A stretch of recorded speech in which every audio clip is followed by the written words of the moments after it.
Ladies and gentlemen, class is back in session, and welcome to the season 12 of the Collegiate iRacing League. I am your host, Edward Sanchez, and beside me, a new face, Cade Corbin. Welcome to the booth. Thank you so much for taking your time here to join me here in the booth. And everyone watching live, welcome, Cade. Cade, how you doing tonight? I'm doing pretty good. Heck, I'm doing pretty good. Thank you all for having me here. I'm really excited to call this race. I think we've had a lot of exciting ones in the past in the Formula College series, so I think we're going to cook up another good one today, and I'm really excited to see what we got. Yes, indeed, and unfortunately for the viewers, a little bit of context. If you were maybe scratching your head, Edward, where's the FC Clash? What happened with that? Well, unfortunately, we lacked a little bit of staff, and so unfortunately, we could not have produced that in time. However, that was the Clash. This is now round one, and as I said, to begin the Formula College 6th season, Kate, our 6th season, so we're going 6 semesters strong right now. We head to Road America, as you see there, folks, for the Wisconsin Grand Prix. Now, this season solidifies Formula College as a staple of the CIL, in my opinion, because we've now been in competition for half of our history in terms of CIL history. So, Formula College has now made itself, already has been a stable, but really solidified itself, in my opinion. And so tonight we are racing, as I said, Road America, full course, 30 laps. And I know last semester, Kate, I think you might be familiar with, there was the 107% effect or rule, where if the student driver or alumni driver fails to meet 107% of the time lap, or a certain lap time, they will not be allowed to race. It means they failed to qualify, not only because of speed, but because of time. Now, as I said, this is 30 laps at Road America. It's now 105%, so it's 105% of the lap time that has been stated. 60 cars are allowed into our session, but only the top 40 will qualify. And Cade, we got a large field for our first round. I believe our car count, if I'm not mistaken, and correct me if I'm wrong, 33, Cade. How do we think about that? I think 33 is awesome. We got 37 that came out to the Cup race on Monday, and so this just shows exactly what you were talking about, where this truly is one of the staples of CIL. Over 30 drivers here to compete. I hope all of them can hit that 105% rule, because 33 cars in the field would make it absolutely incredible to see. I believe qualifying is getting underway right now, so the race is about to start, and hopefully soon we'll get the results, but drivers qualifying right now, I think. Yep, and it looks like the cutoff time in terms of the 105% rule is 40. It's a minute 49.5, and looks like based off our lap times, everyone is kind of well below that time frame. So I think almost everybody, hopefully, will set the right amount of time for a lap and be able to move on.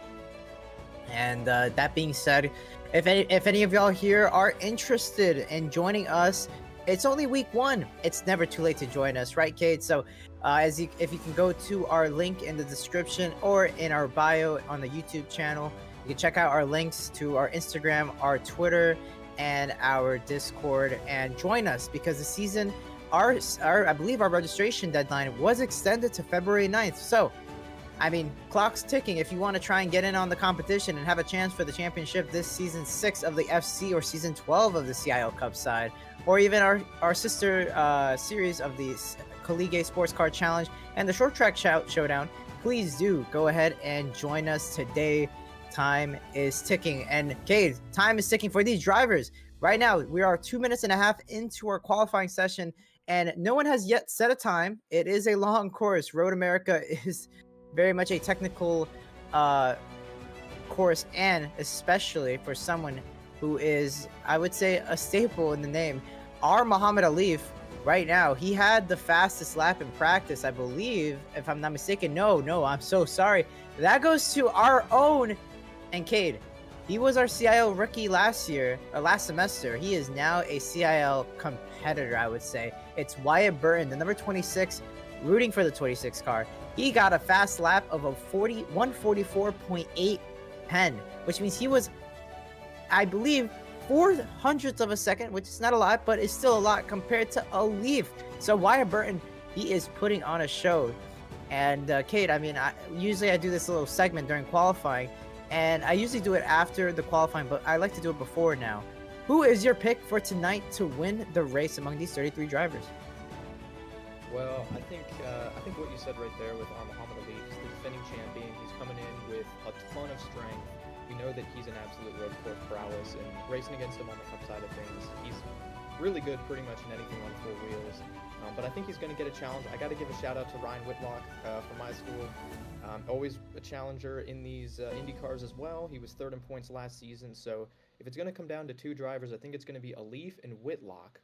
I can't decide between the two, so I'm going to go with a double pick. But who do you got, Edward?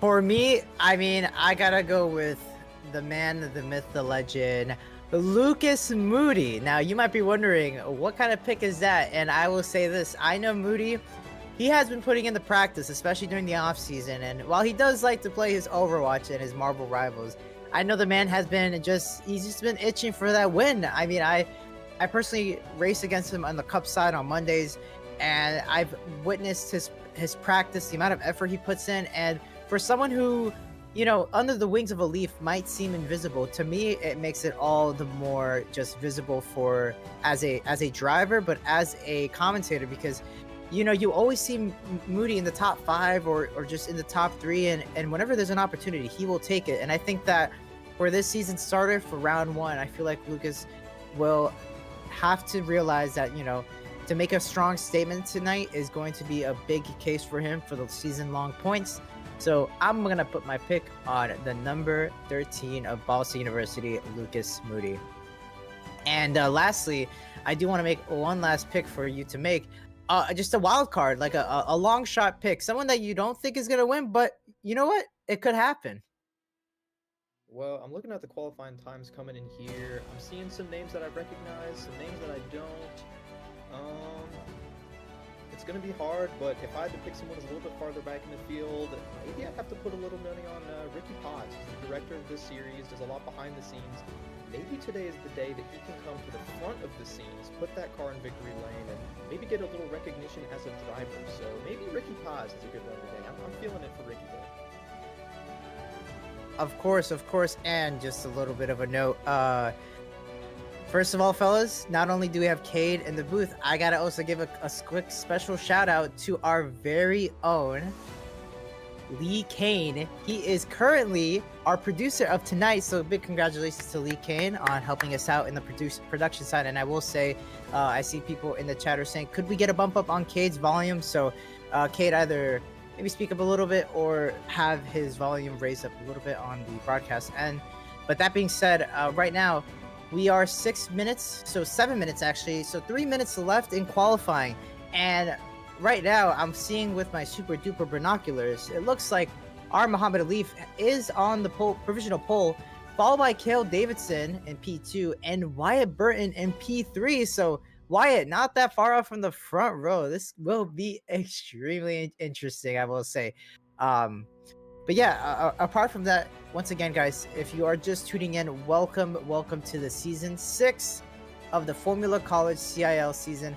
And live here at Road Atlanta, we are racing the Wisconsin Grand Prix, 30 laps around here.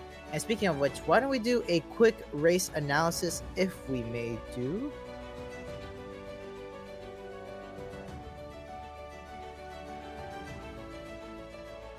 All right.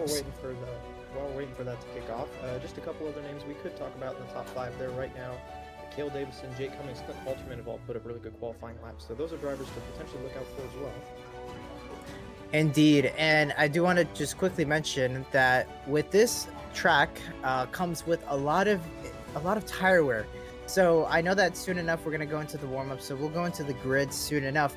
But that being said, I mean, you gotta realize, Cade, pit stop strategies are gonna be a must now.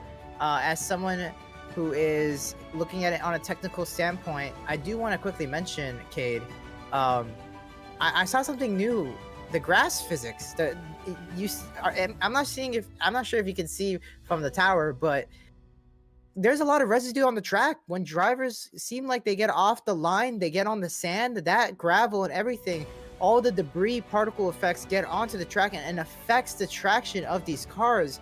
Would you care to elaborate a little bit more on that? Yeah, so iRacing just dropped a new update here at the beginning of 2025, which means that it's something that people are still getting acclimated to, but the simulators become a lot better about accumulating dirt, gravel, dust, all that kinds of stuff. Guys will get off track and they'll come back on, and just like in the real world, anything that their tires picked up while they were doing a little bit of off-roading, that'll get deposited onto the track and will become a little bit of a road hazard. Sometimes it works a little like a banana peel in Mario Kart. Cars behind will hit that, they'll get a little loose, and it's just going to make fresh tires and driver skill matter that much more when you've got all that being laid down onto the track. Exactly. And just to quickly go over our race analysis, as I said, we're racing here live in the America's National Park of Speed, Road America, Elkhart Lake, Wisconsin.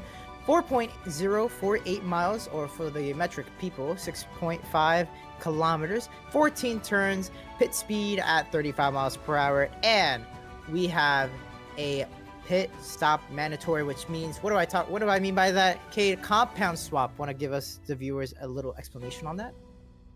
Yeah, so these Indy cars here that we're going to be running, the IR18s, a little bit unique in that there are two different types of tires. We've got the preferred tire, which is your pretty typical, hard tire, bald racing tire.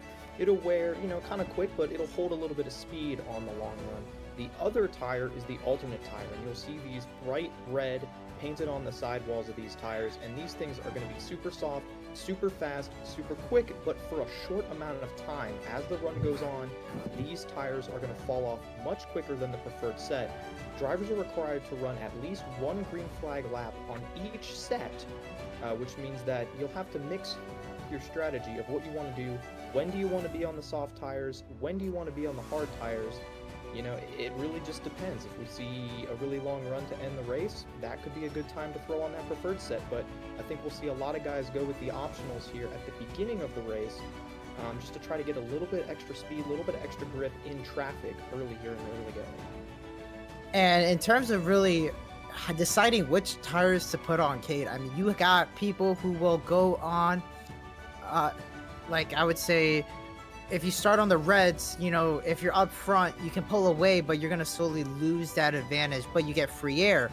Or if you're starting in the back of the pack, you put on those soft red tires, the alternates, you get to storm through the field, right? You try to gain positions, but because you're burning them up quickly, then you got to go to the pits. Or you start on the hards. The hards on those primaries, you can go long, and for your final stint, you get to be on those preferred tires, and you get to have more of a chance. But I mean, something that I really want to really focus on tonight, folks, is especially throughout this race. And Cade, you mentioned about it, the new particle physics that iRacing has implemented during our off season, during the winter break. I feel like, Cade, that is going to be the biggest factor in tonight's race. It's going to be about who gets off track in front of you. They spray gravel over you. The tires pick up that debris. You lose that sense of grip for a quick second, and it might just end your race. It's kind of like you said, a banana peel for Mario Kart. And I truly believe that it's something that's going to be really prevalent, especially in this series. Cup side, when we go racing in the road, probably it'll be prevalent. But there's pure asphalt on ovals, and then you've got with the short tracks, and as well as with a short track showdown. But that being said, Kate, I'm super excited. That's one of the really big things that something new that we have to, I believe, for the audience here to really focus on. Because if you remember last year and compare it to this year, you kind of have the same contenders, some new faces here and there. Like I gotta give a shout out to the number 23 rider, Martin Sen. He is new here for the CIL semester. But you've got familiar, as well as the number 24 Zohair Mirza. I'm so sorry if I butchered your name. And the 86 of Caden Hughes. So you've got three drivers, I believe, that are doing their CIL FC debut. We've got Athena Leclerc coming back, the 161 for St. Clair College. And we've got our another rookie here in the field, the number 45, Grant Schiller. So that is, I believe, 4 rookies starting for the first time tonight. So, I keep looking at the list, and another name pops up, the number 29 of Keegan Kallick. So that's 5. Kate, please correct me if I'm wrong. That's 5 CIL rookies that are going to start tonight. So I really hope I got that right. But we have our rookies coming back from last semester who are no longer rookies, right? We have Dylan Beatty, we have Wyatt Burton. Who else do we got? We got Nick Henley. I believe also Marlo Duncan, Logan Smith, Joseph Garavla. No, sorry. I believe it's Grijalva, but Grijalva, we'll get thank it here you. as this race goes on. I'm starting to call them out. Yeah, I gotta love these new faces because it's another way for me to have to learn all my pronunciation. So you already know if any of y'all folks from back then and last 2 semesters, I've been getting a hang of the names, but when you got newcomers coming in here, it's exciting, but also a little bit treacherous for the commentators. But that being said, before the race gets started, let's go through our grid, and we got a lot to go through, so let's get it quick. But Cade, I mean, Leaf on pole, provisional pole. I'm not surprised. So our Muhammad Ali for Ball State University takes the provisional pole, 144.573, and his partner in crime 5/10 off in second place, Cale Davidson. And row number 2 is going to be Jay Cummings for Commerce University. A strong start for the season. Let's see how tonight is going to fare with him. And Claire Halterman of UNC Charlotte, the alumni driver, starting in P4. And in row 3 for P5, Wyatt Burton for Trine University, the rookie up front. Really well done, really great job for him. And Jared Kaler for UNC Charlotte, the student driver alongside. And row number 4, P7, is going to be Benjamin Fior from Marist College. Rookie, now he is a contender. And he's got Ryan Whitlock of University of Alabama, Huntsville in P8. And in P9, it's going to be Lucas Moody, Ball State University. And rounding out the top 10, Connor Baldwin of Texas A&M University. Take the next 10, Cade. And starting in P11, we've got Dylan Beatty, another entrant from Ball State University. He is alongside Jason Wallatt from Drexel. Just behind them was a couple more cars, including Athena LeClaire from St. Clair College, starting alongside Ricky Paz from ECU.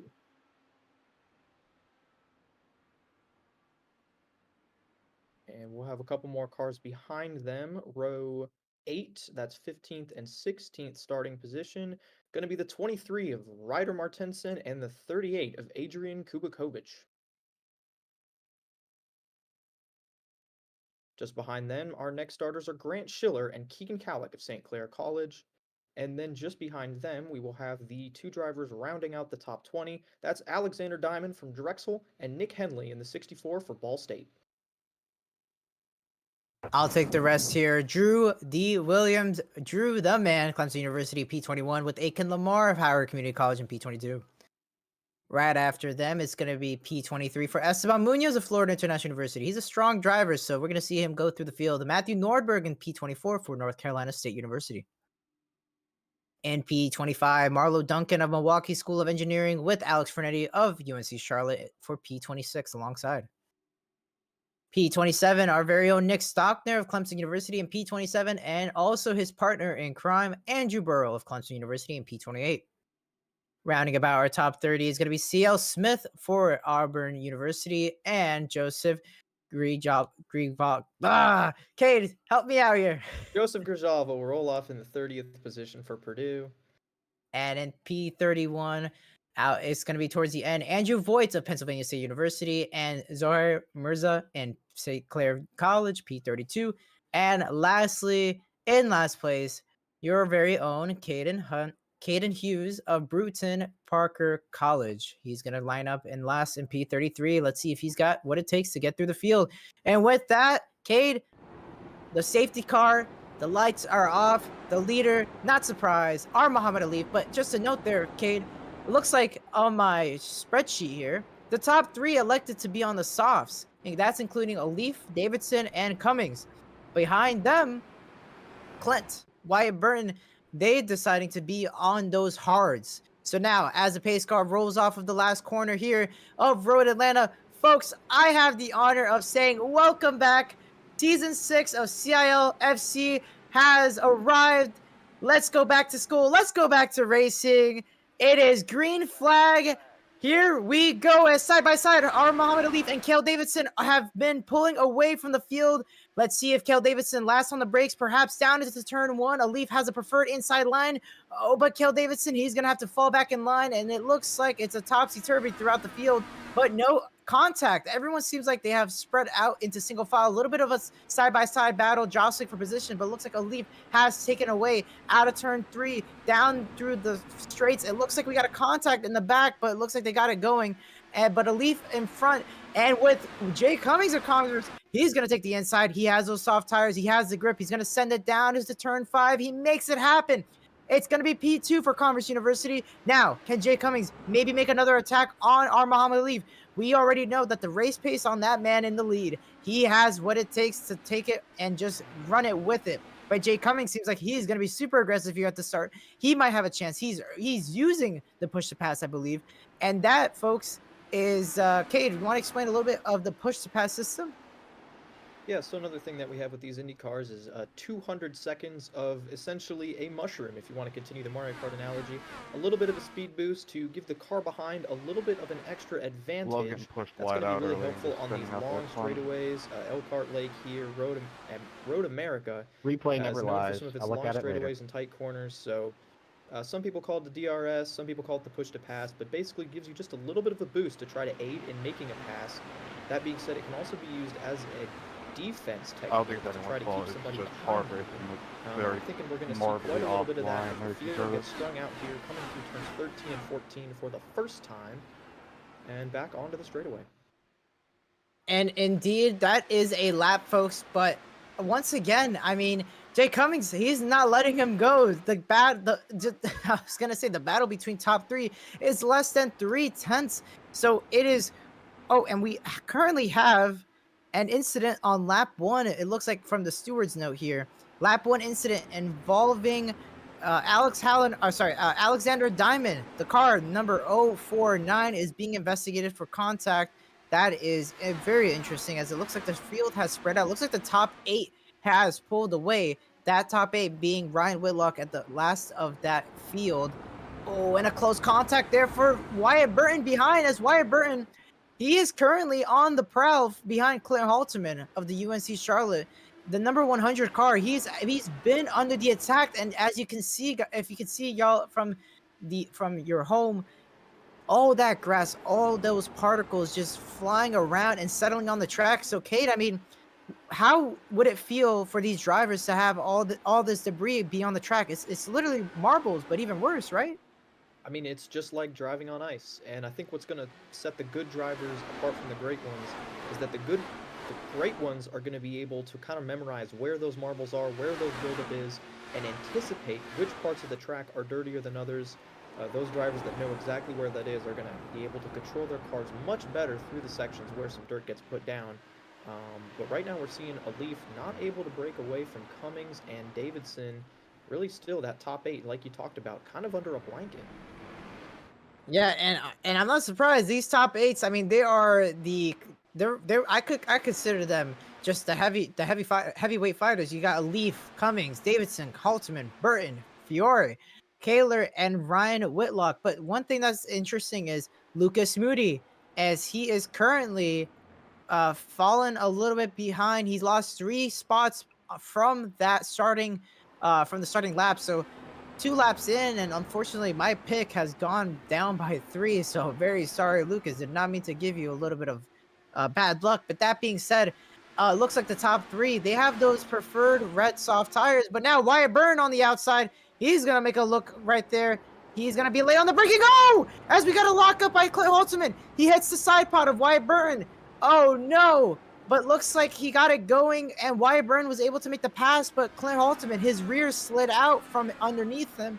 His rears hit the side pod of Wyatt Burton, so we'll see if the 26 incurred too much damage. And up ahead, a battle. It's everywhere now, as it looks like Jay Cummings had a really nice go into the braking zone out of turn 8, I believe. But I think Alif was able to put the power on the pedal and got away with it. But I mean, just everywhere, Kate, this is what I expected. I mean, these drivers, you know, you consider this as a long break, but you know, kind of like a first race from a very long time, and you think these drivers are soft on their skills. Cummings going for the lead. Sorry, exactly. Once again, go ahead. There, he's going to look for the crossover on exit, and it looks like he gets it to stick, and Alif shuts the door on him. But Yeah, yeah, sorry to cut you off there, no, but man, no, cut me they're off going for it. whenever. Cade, cut me off whenever something exciting has happened. Go ahead, because I mean, yeah, Jay Cummings, I've never seen him this aggressive and being on close to Elif. But look at Elif.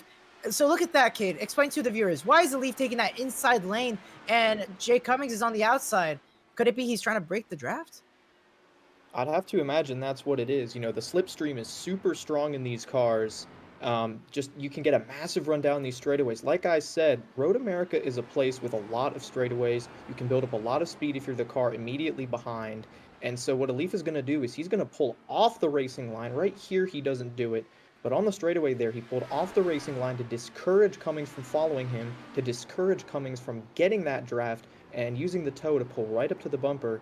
It worked for him because Alif has been able to hang on to the lead as we are already seeing lap traffic potentially coming into play. Yeah, and that one lap traffic that you might be saying and people might be wondering, that's, you can say his name, please.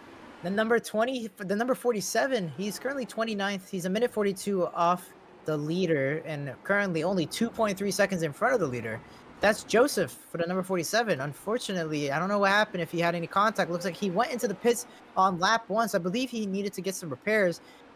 He swapped tires to the hards. He started out with the softs, so he did complete his tire mandatory.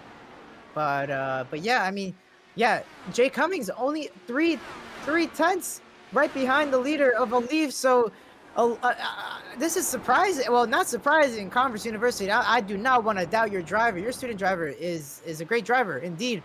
But to put this much pressure on Alif in these just opening, I guess now we're well into the race, 5 laps in. I mean, wow. And as you see, the driver in front has pulled to the side. He has to respect the blue flags. Now, now Cummings is going to have a nice slipstream, but behind him is Elif's teammate, Kel Davidson.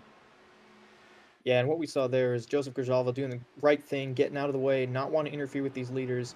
But despite the fact that he tried to do that, it did give a little bit of that slipstream to Alif. I noticed Alif pulled away just a little bit on the straightaway and really didn't open any sort of door for Cummings. Forced that number 95 car to stay second in line and kind of make him respect Alif a little bit. Like you said, these guys are on those soft tires, so we'll see if they fall off at any point. But I think most of the leaders are. So they should all keep the same pace relative to each other. We'll see how it plays out, though. Indeed, and oh, you see Alif took a little bit of the sand. I don't know. This could be the moment that Alif is getting under pressure a lot. I mean, the last time we saw Alif be under this amount of pressure, it's got to be Jordan Johnson. Jordan Johnson from the last semester, from last semesters, I remember, and Cade. I mean, they got in quite a lot.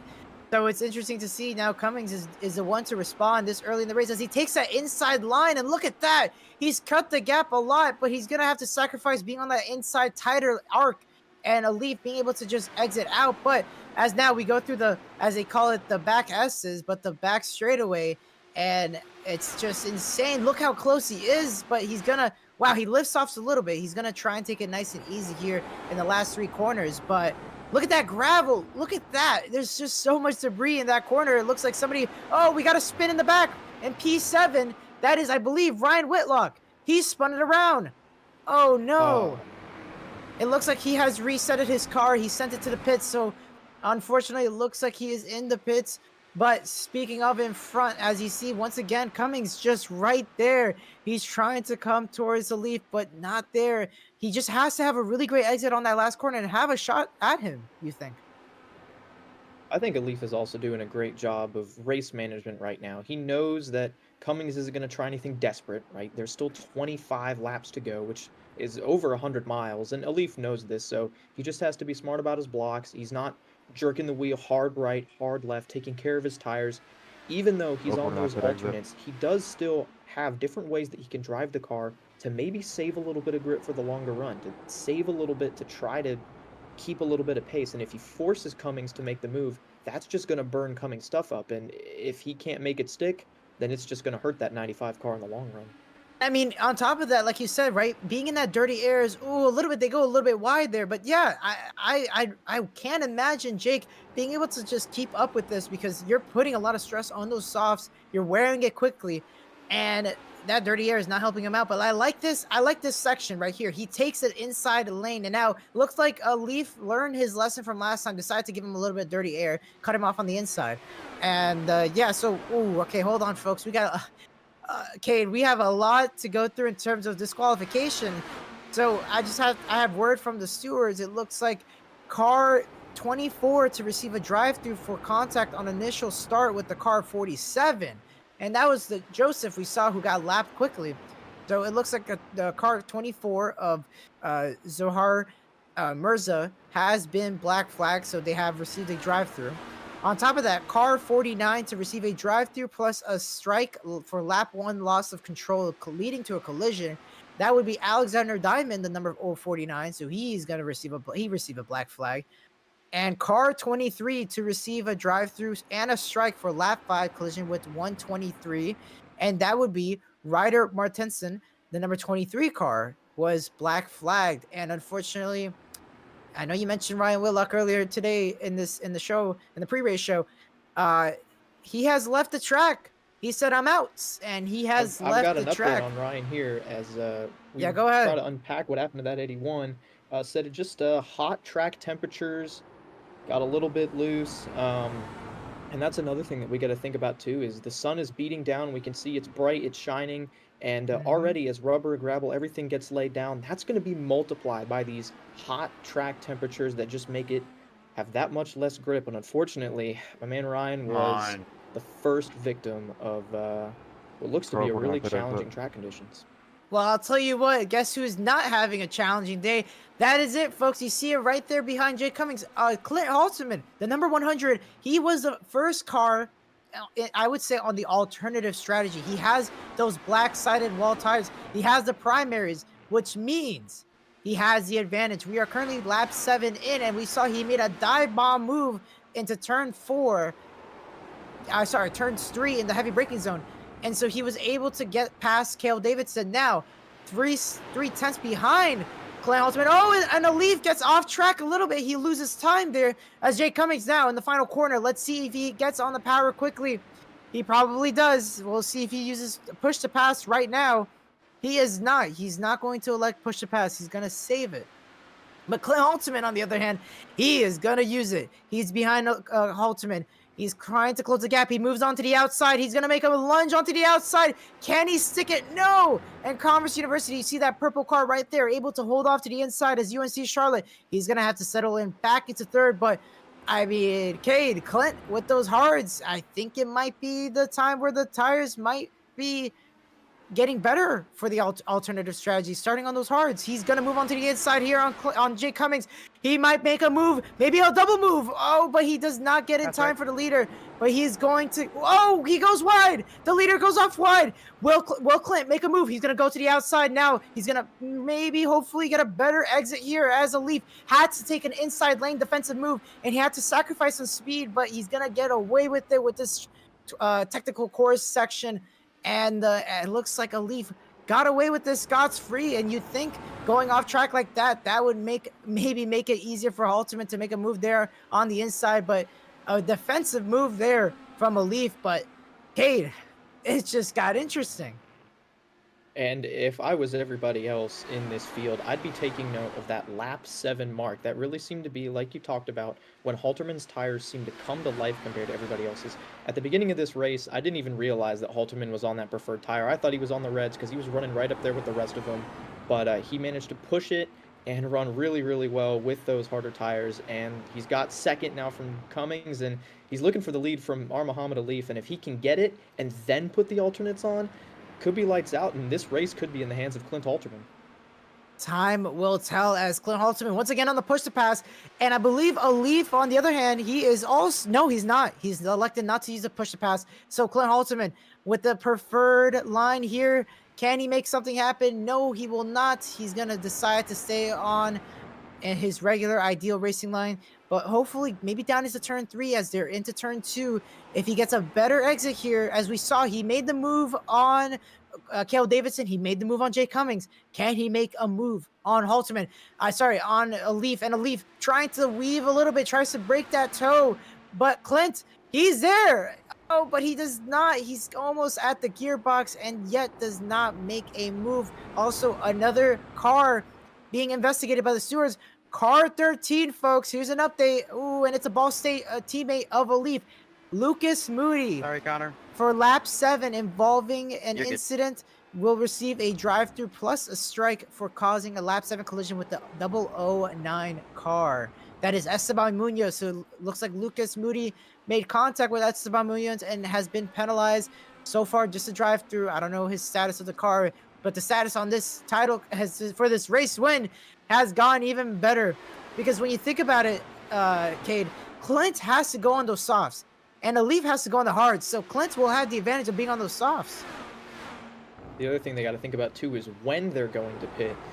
If you're Muhammad Elif, you know that you can hang on those hard tires maybe another couple of laps or so, but you don't want to give up too much. So I would expect that Elif is going to pit much sooner than Halterman. Halterman is still going to have to spend some laps out there on those preferred tires. So even if he's saved a little bit because it is that harder compound, he still definitely heated them up. Okay, he's there. You see, he follows Elif down the front straightaways. He can have a shot to the inside. Elif blocks the bottom. Halterman swings outside wide. They're going to be side by side into turn 1, and Elif beats him into the corner. Threw it in. Look at that. Man, that was a ballsy move. Old tires. That was and a Halterman's going to come right back. Is he going to get another run? Coming out of 3, he's definitely going to get the draft here. But that just shows you the bravery of Muhammad Elif. Incredible drive. Listen, I want to tell folks I had the pleasure of meeting Elif in real life this winter break. Him and we did a 1v1 in the go-karts and electric go-karts, and I tell you, this man, he's a menace in the virtual sim and in real life. So he really does walk the talk. So I got to say that was an incredible move down into turn 1, because if anybody else, I mean, I got to say it was incredible with those old tires. You think he might not stick it, and he did. But you can only imagine if you're Clint Halterman, you'd wish you could make the pass, because just like Jay Cummings, who was giving him pressure, he's also getting that dirty air. It's not helping his tires.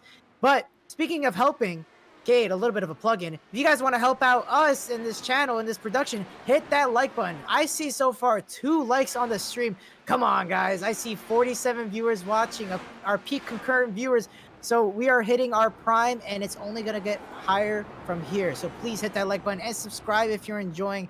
Thank you guys so much for the support. And speaking of support, which has nothing to do with what I'm going to say, Jason Waller goes into the pits. It looks like pit stop cycles are commencing soon enough.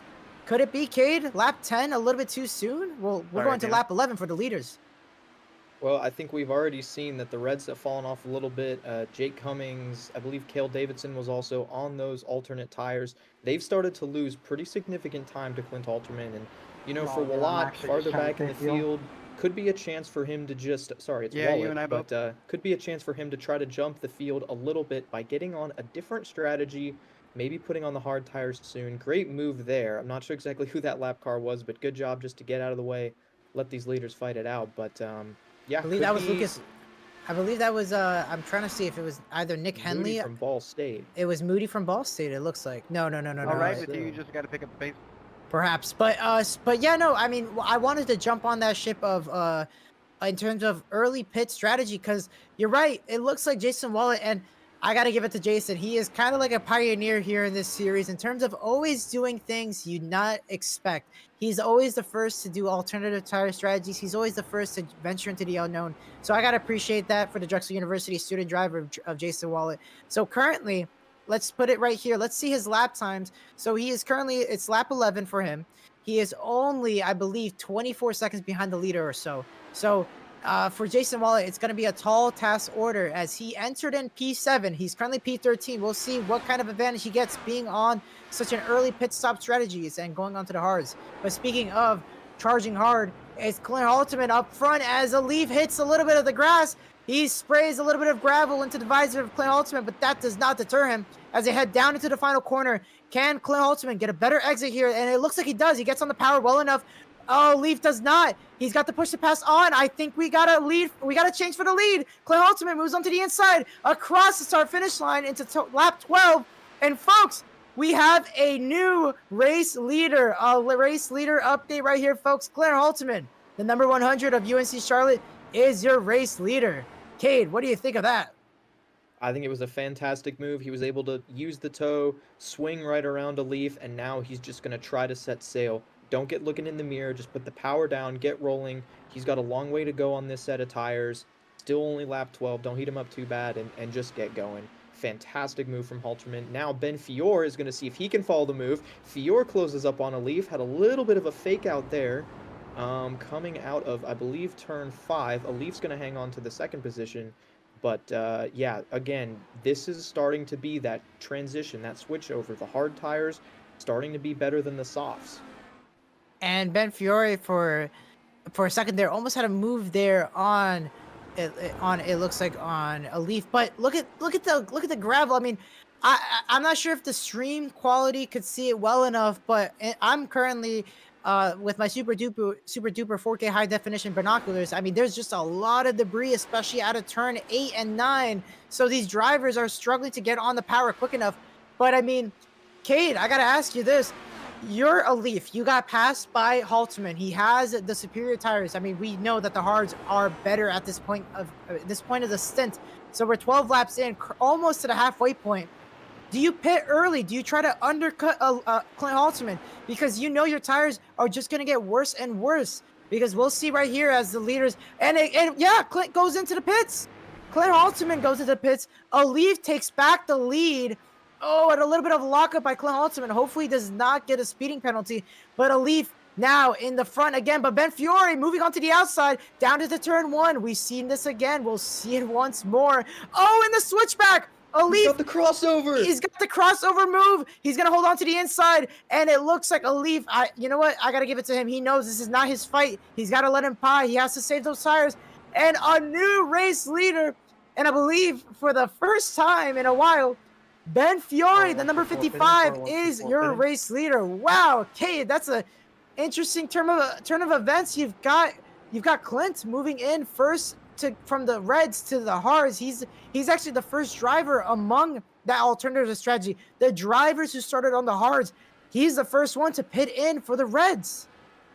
And that surprises me too. I said earlier, I thought that a Leaf, whoa, close call there.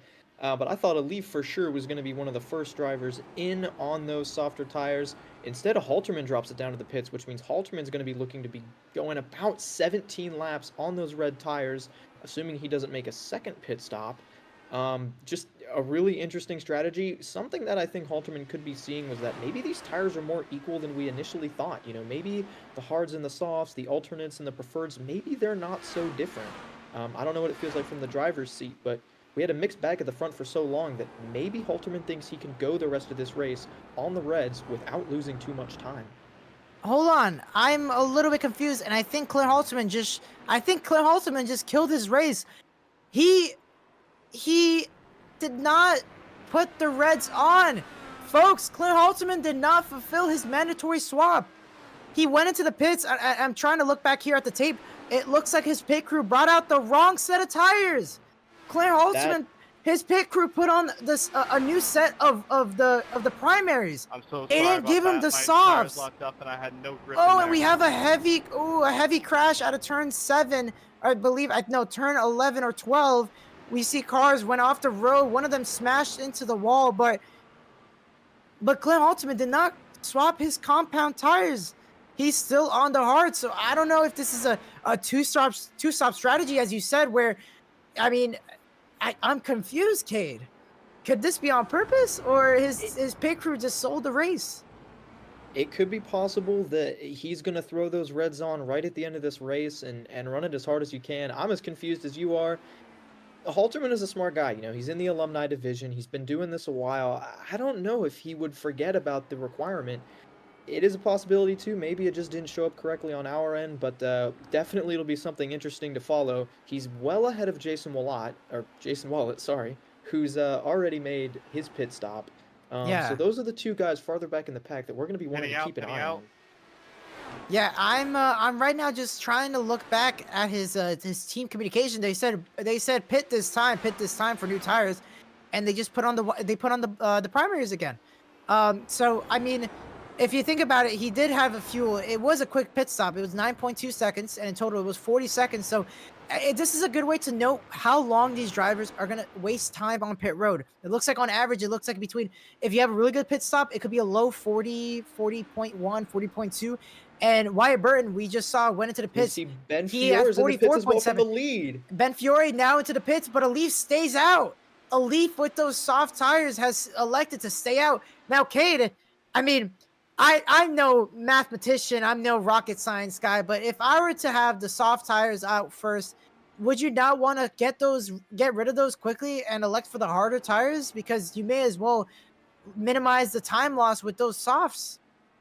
I think the math would say that, but Alif is out there experiencing it right now, and what he's experiencing is the pace that he wants to run. So if it ain't broke, don't fix it. Alif's tires clearly aren't broke, so he's not going to try to fix them. He's going to just run them as long as he can maintain his pace, and I think that has a lot to do with keeping him cool at the beginning of the run, where he's able to kind of have this pace towards the tail end. I'd still expect him to pit soon, but he's just finding pace, and there's no reason to change it if it's working for you. I mean, that is the day old age of if it ain't broke, you don't fix it, and amen to that. But right now, it looks like Dylan Beatty is going to go into the pits. Thanks. Yeah, we've got people who's gone into the pits. Let's see. I'm trying to get a count here. So Clay Halterman, he was the first one to go in the pits. He's currently P5. So right now, he is technically the leader. If after everyone pits, he technically should come out first. But behind him, Dylan Beatty has yet to gone into the pits. So Dylan Beatty taking a page out of his teammate up in front. Looks like they might be, hear me out, I think a little bit of a team play here where Dylan Beatty, he's staying out as long as Alif is staying out, trying to see how well these tires are managing. But behind Dylan Beatty is a second car so far that has pitted. That's Ben Fiore, the number 55. He is currently 3.8 and Alif is in. He's in. So right now, Alif is in. And so is Cale Davidson. This could be the lap where we see all the Ball State drivers. If you're right, they're on the same team strategy. Could be this. Exactly halfway, completing lap 15. Jay Cummings is in. Jay Cummings also just has entered the pits. So right now, let me tell you right now, Ricky Paz, he's currently the last person on the lead, like the next person on the lead lap. Oh, Ricky Paz going onto the radio. He's saying he's pitting in. He's right in front of Clint Halterman, so this is not really good for him. So Clint out of the last corner, up the hill, as we see there, folks. Alif now into the pits. So we'll see. Will Halterman stay out front? He has now passed the start-finish line, and he does. So Clint Halterman takes back the lead, as I kind of forecasted a little bit there. And Alif just now getting out of the pits, but side by side there is Ben Fiore. Ben Fiore makes the pass. He's through. So Alif is behind Clint Halterman, behind Ben Fiore, but Clint's our race leader, folks. Don't get me wrong. He is winning, but did he fulfill the compound swap? I think that's a great question, and if he didn't, does that now put the race in the hands of Ben Fiore? And does Ben Fiore know that? Because if Ben Fiore is effectively the race leader, he might drive a little bit differently. He's got a Leaf right behind him. If that's the battle for second, could go a little differently than if it's the battle for the lead. But hear me out. Hear me out. Ben Fiore on pit road, just to mention that. What's Ben Fiore? I was gonna say, Cade. Ben Fiore has the reds, so Alif has those hard tires. So while it looks like Ben Fiore can pull away from Alif, he has those softs, and we know towards the end of a long stint, the hards they roar back to life, and the reds just fizzle out. And I'm looking at the weather right now. I mean, it's 83 degrees for the next 15 to 20 minutes, and that's how long this race is probably gonna last. So I don't know. This is interesting. I would say if Ben Fiore is knowledgeable enough, if his pit crew, his crew chief is telling him, hey, Clint did not serve his compound swap, you are technically winning this race because he has to pit one more time. I'd give a little bit fuel into my driver. I'd give him a little bit more motivation. What did you think? Well, I think if you're Ben Fiore, I don't know how we would find out, but you've got to drive this race. Basically, it's in your own hands at this point. He's 3 seconds back of Halterman. He's another second and a half ahead of Alif. He's not getting the tow. He's not battling anyone. He's just got to kind of take care of his car. Like you said, he's on those soft tires. So as this race progresses, if he feels a little bit more fall off, he's going to start to get pressure from Alif, who's on those hard tires.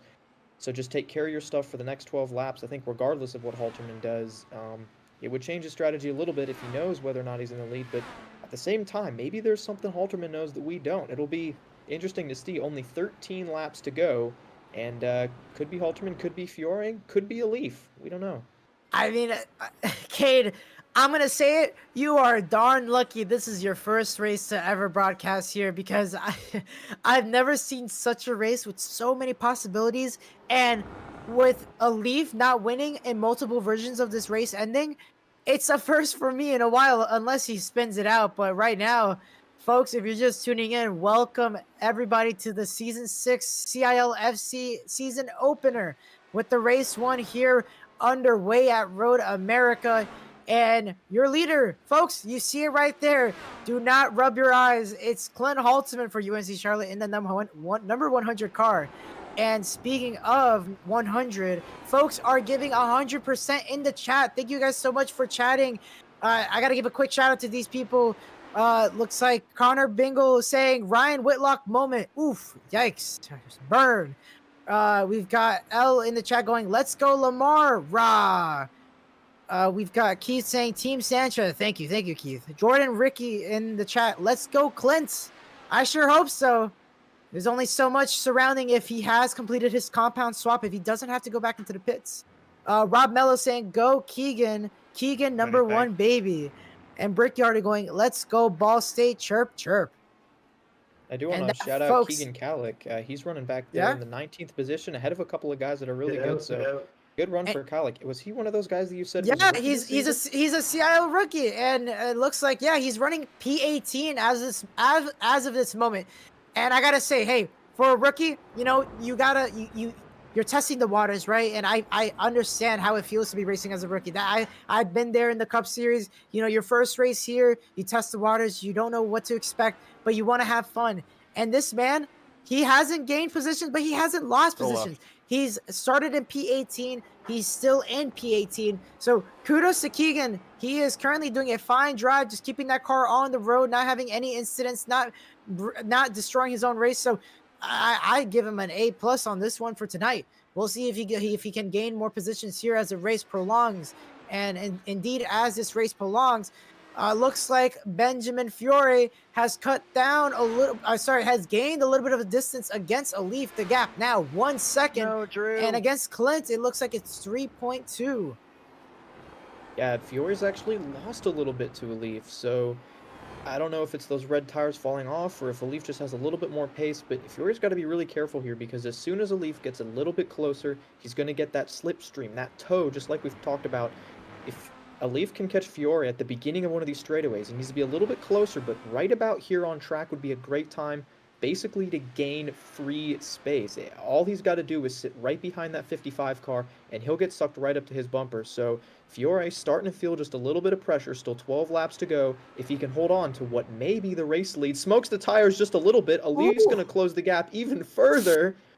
Those reds are slowly dying off, and we know how hot it is, especially how with these cars turning laps in and out here at Road America, the track temperature is only rising. And so it is incredibly difficult for these drivers to hold on to those reds. So I feel like tonight, the reds are not the tires to be on as a Leaf stalking behind Wyatt Burton. I'm sorry, Ben Fiore, I should say. So it's only a matter of time. That being said, I do want to give a quick update here as we got Peggy Poff in the chat saying, let's go Wyatt. A little bit of a Wyatt Burton update here. He is currently sitting pretty in 5th place. Yeah, he hasn't gained or lost currently. He started P5. He's on the reds for 9 laps in the stint. So a strong drive for the CIL contender now. Graduated from being a rookie. That being said, I do want to give a quick, as we're almost hitting lap 20, which means 10 laps to go warning. Why don't we go through the top 10? So I'll take the first top 5. You take the next top 5. How's that sound, Cade? Let's do it. I think it's a great time to go through the field. All right. In our front, in the lead, and under controversy, one might say, Clint Halteman, the number 100 car, currently stalking as Joseph in the number 47 right in front of him. And hopefully we'll see blue flags. Yes, he's going to yield to the leader. And so Clint Halteman for UNC Charlotte, the alumni driver, he has been absolutely just on having a field day today, but we'll see if the tires matter. And behind them, they're side by side. I think for the second place, a Leaf's going to go to second. And so right there, folks, in second place now is our Muhammad Alif. He has those hards. So those hard tires seems like they are coming to life, and those soft reds that in P3, that's Benjamin Fiore, the number 55, is slowly losing life, and he's slowly etching, I'd say, slipping away. He's fading away from Alif. Now the gap, 4/10. So I believe with this pass, I think Alif solidifies himself in the top two. Matter of time to see if he can catch up to Clint, as Clint has those reds.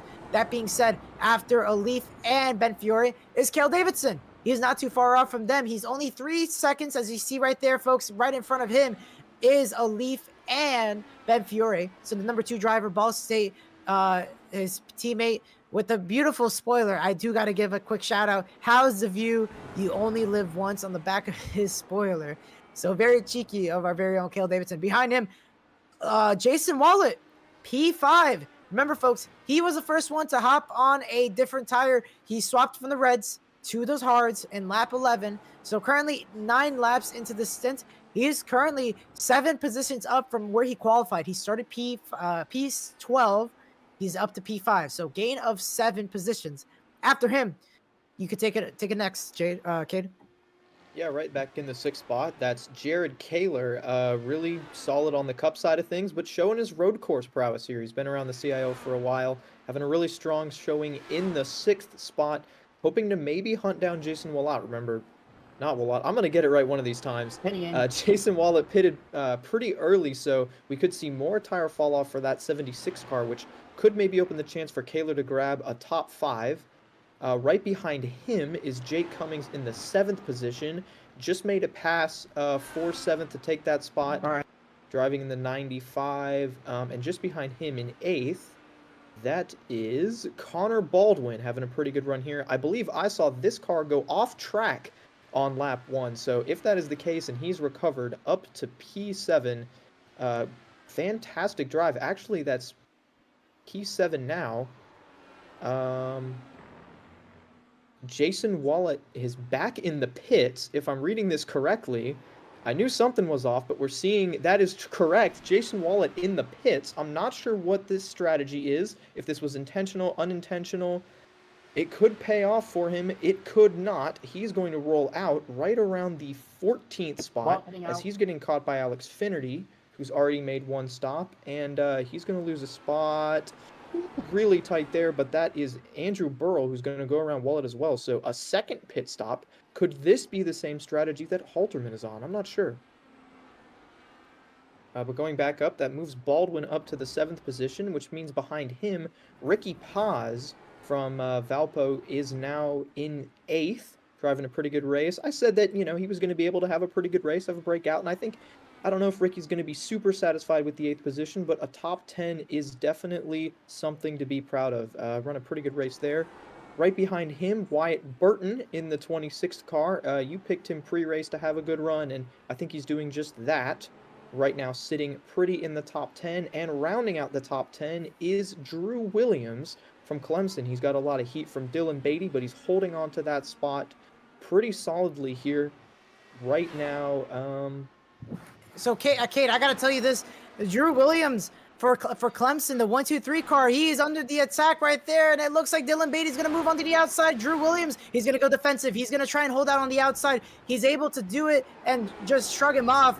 But I got to say, the CIL biggest mover of the night goes to this man on your screen, folks. Drew Williams, he started in P21. He's up to P10. He's gotten 11 positions. He's one of the only few drivers that has gained double digits. The only other person that has done that is Alex Frenetti.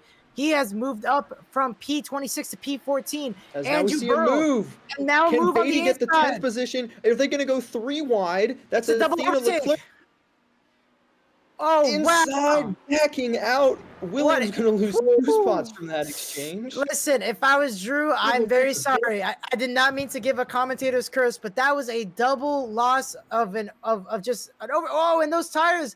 I think this is why he was losing that momentum. It's those reds. He has 7 laps on those tires, and Dylan Beatty and Athena Leclerc in front of him has the same amount of tire laps on them.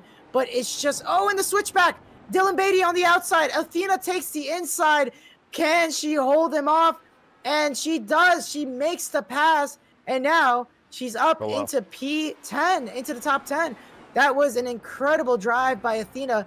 I mean, you saw it right there, folks. That is just impeccable driving. But I mean, yeah, it's just I gotta say it's incredible to see the Reds tonight. They're just not the tires to be on. And I think this has to do what you were talking about earlier with those track temperatures as they heat up, as the marbles build up on the track, the gravel, the rubber, everything, it just gets slicker and slicker and slicker, and it gets harder and harder to maintain with tires that are designed to lose grip. I think at the beginning of the race, yeah, they could have held on just a little bit better, but you're right, with still 7 or 8 laps to go, I would not want to be on a soft tire compound. I would want tires that have a little bit of longevity in them.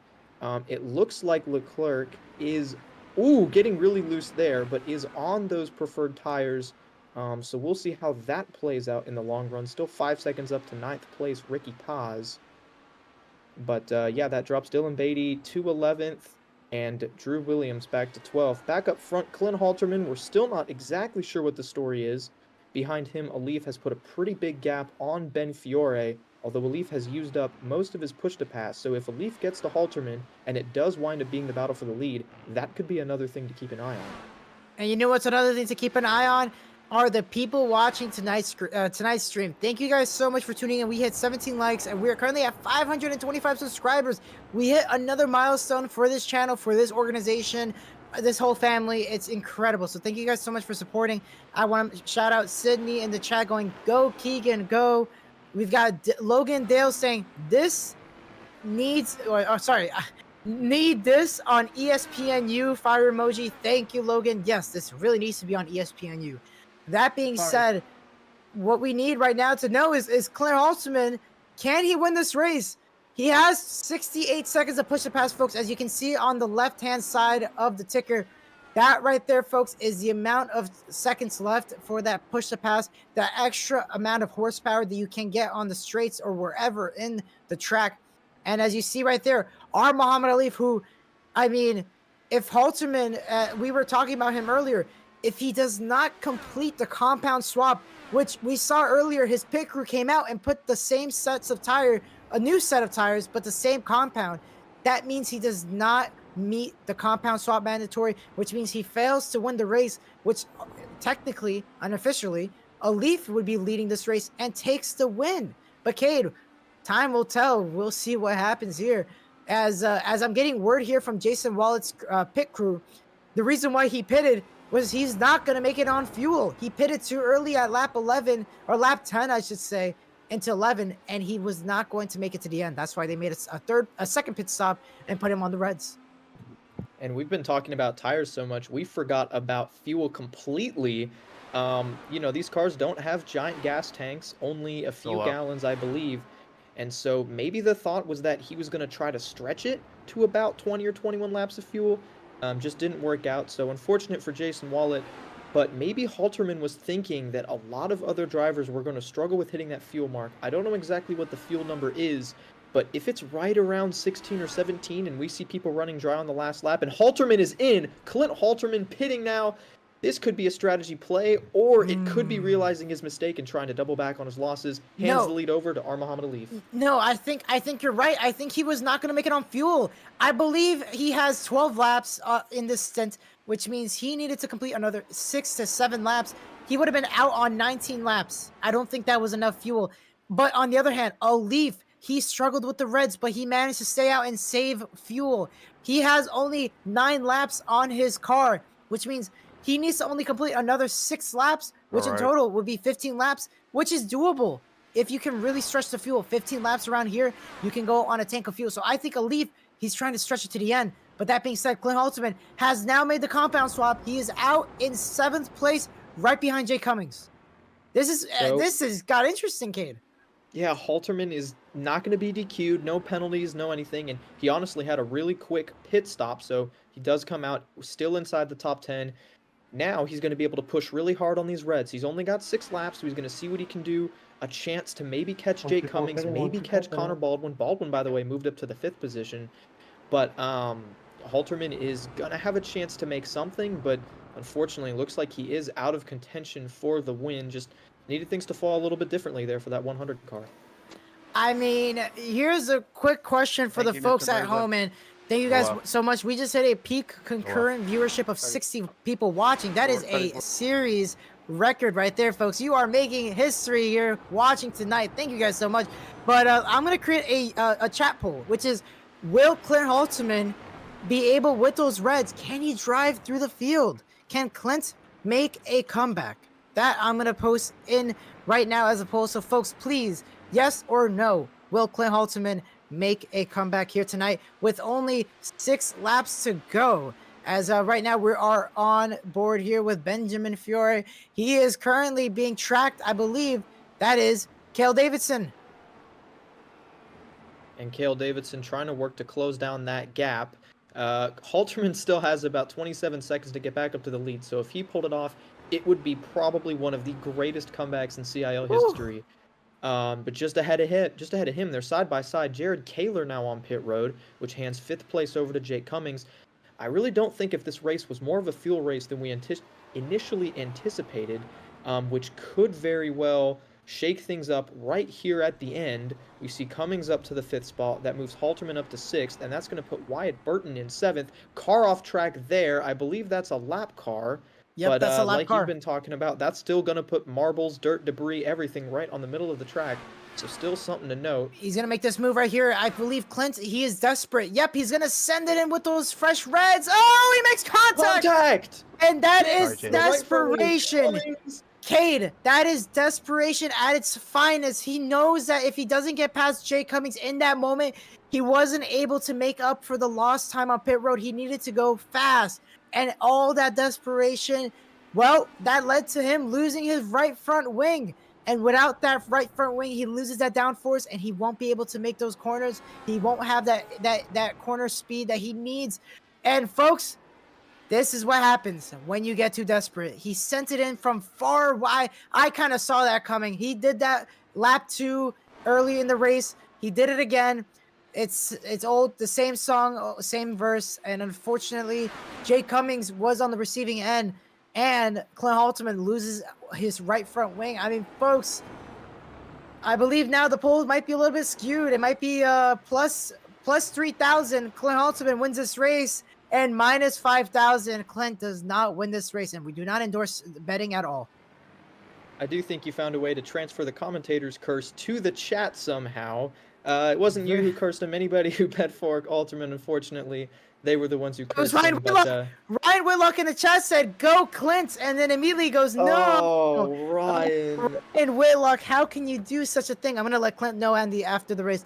Anyways, it says here, right? I don't know. I think Halterman pooched it, but I'm still a believer. Well, believe it or not, I don't think there's something else Connor to believe Baldwin in. is in the pits. Clint Halterman up to the Whoa. 5th position. We got more cars that possibly can't make it on fuel. Coming to 3 laps to go. Hold it on. might be really tight for Alif and Davidson. But think about it. Halterman, while he did lose a lot of time, currently Jay Cummings, he's 4.7 seconds ahead. So even with that right front wing damage on Clint Halterman, he's still gaining time because those fresh reds, only 2 laps on those tires. He just has to go for another 4 laps. But the story now in front of him is Alif and Davidson good on fuel. They both pitted in at the same time. So we'll see. Wow. I just want to notice the lap time here. Alif, last time around, of 147.3. So Clint, he last time around after that contact he made, it was a 149. I want to see what his lap times are with his damaged car. We'll see. Sorry, a 153 he did, but without that right front wing, he loses a lot of downforce. He will lose a lot of speed. But we'll see if he can make it up with those tire differentials. As you see there, Ben Fiore on the outside trying to hold off. Trying to pass the lap car there. But yeah, I mean, the clock's ticking. Oh, we got a lap car in front of Alif that went off the road. That's Andrew Burrow. That is the world's most expensive lawnmower. If I say so myself, Cade. And Burrow was luckily able to keep it out of the way, but I did notice that Davidson got that 2nd position from Fiore. Now 4.5 seconds back of Alif. Can Davidson go get the lead? That fight might be a little bit more doable than Halterman bringing this back, but now Cale Davidson could be putting the power down, could have a chance to get this win. Only time will tell, coming to 2.5 laps to go. It's Oof. a Leaf 4.5 seconds ahead of Davidson. Fiore up there, Cummings 28 seconds back, and he's probably got some damage to the left rear of that car after the contact with Halterman. Here's an aggressive move from Davidson to get around the lapper, and he's going to be clear, still trying to find his way up to the front. Here's a race analysis, throw a wrench in everything that has happened so far. It takes 40 seconds on pit road to swap tires, right? If a Leaf has to go in and pit, it will take up 40 seconds.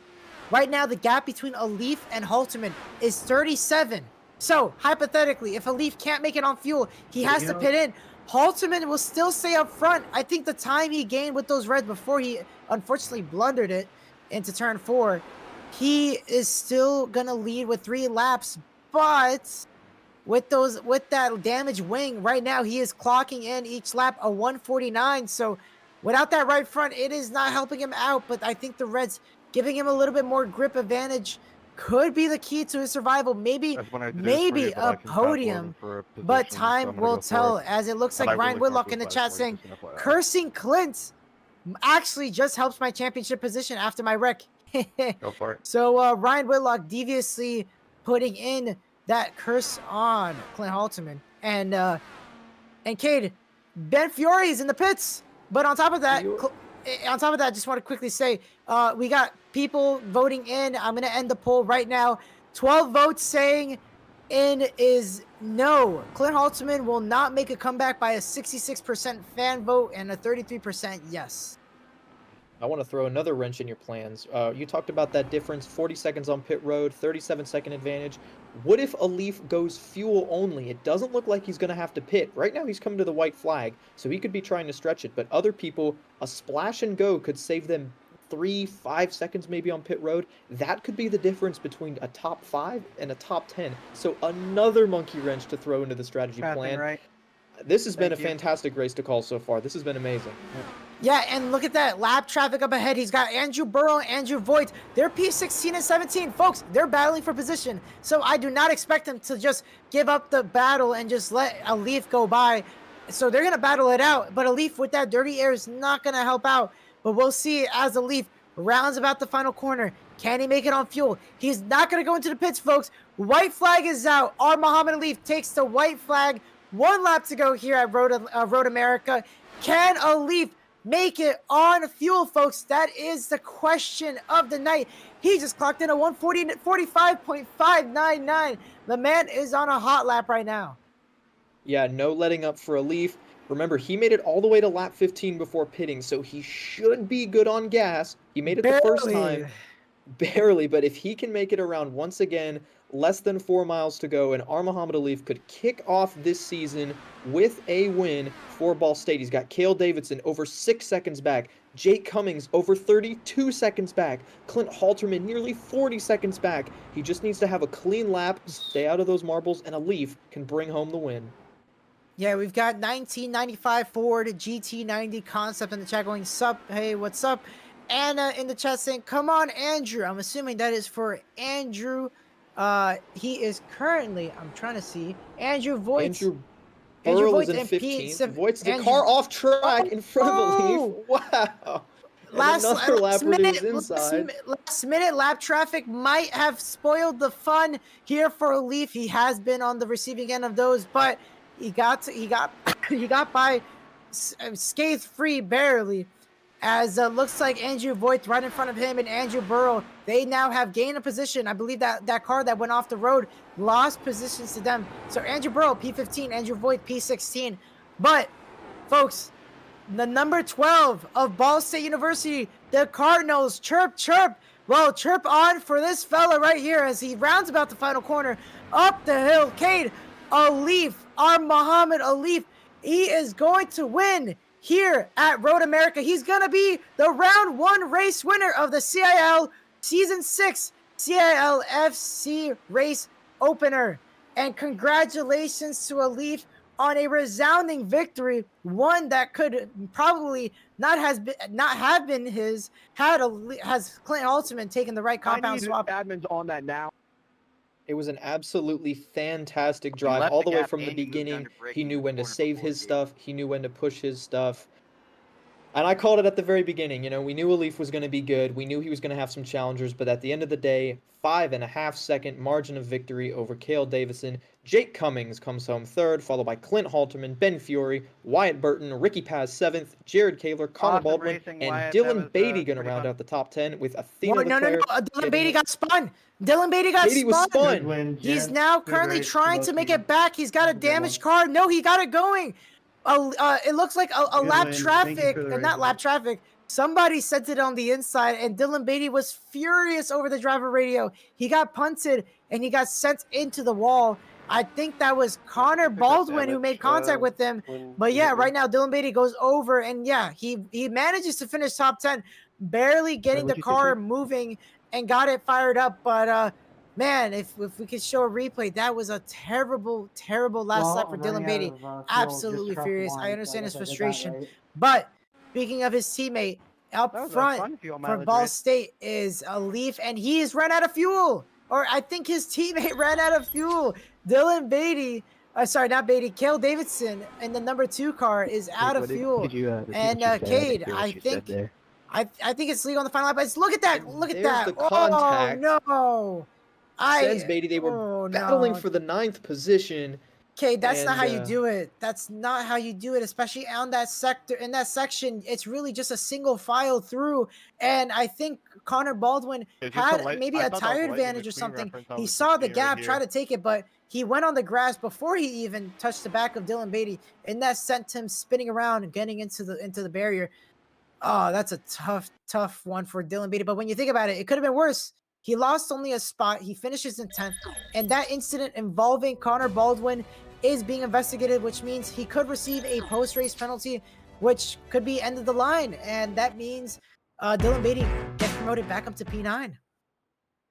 And we're seeing right now that would promote Beatty to P9. That would put Athena Leclerc inside the top 10. So we'll wait to see what the stewards say. It's not my call to make. Definitely a desperate move there at the end, trying And to you grab could say the your 9th opinion. spot, but, You could say your opinion as a commentator. Don't be afraid. well, Don't be afraid. I think the facts Wait, say Andrew, don't that you push me, can't put no. a car in a spot that is only 90% of a car wide. You couldn't quite fit a car Exactly. there. Sorry, Connor, buddy, but you know, sometimes you get heat of the moment. That's just racing. He dove it to the inside, and sometimes it just doesn't work. So we'll see what the stewards say about it. I mean, it was exciting for me. I Andrew, was thank excited you. to watch it. I know Dylan Beatty certainly wasn't, but anyways, fantastic stuff. Too soon, buddy. Too soon. But Oh, I mean, hey, man, that was an incredible race, an incredible call. And honestly, what do you expect? The Leaf and P1 once again, and Cale Davidson in P2, finishing in P2. I mean, the great ball of wall. But hold on. This is like a scoregami. The top 4 finish where they started. P1, P2, P3, and P4. All of them qualified first through 4th, and they finished in their same spots. So that is a first. I've never seen that in a while. yeah, I think that just shows the importance of track position, you know, being able to defend, put other guys in dirty air, you know, control the race. That's what Leaf did from the very beginning, and that's clearly what those other 3 were able to do. So something to keep in mind. It's a long season, right? We still got 12 or 13 races left this season. So take what you've learned. Track position is going to be important. Tire management is going to be important. Track temperature is going to be important. So that just more things for all these drivers to keep an eye on.